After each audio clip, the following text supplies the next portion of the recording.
Now You Know by Brazos Tractor and Powersports out of Angleton, Texas. Today we're working on the MT225. We're going to be doing a pre-check for your oil and air, things that should be done before you operate your unit. That way it stays running when you want it to. The first thing we need to do is get it on some level ground, which we've done already. Pop your hood, and then you're looking for your oil dipstick here to check your oil.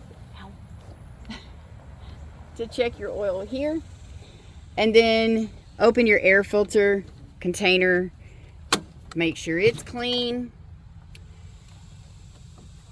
Another thing you have to look at before you roll out is going to be your fuel filter on this side to make sure that your fuel is clean and operational.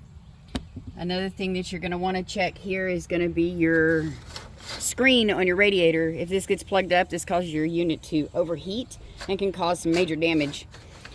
Another thing you would want to check will be your hydraulics in the back. Usually you'll have a sight glass and or a dipstick back here that will show you your levels.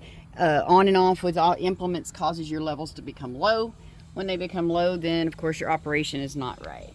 So if you have any questions, of course, feel free to give us a call at 979-549-0778. And that's all we have today for Now You Know.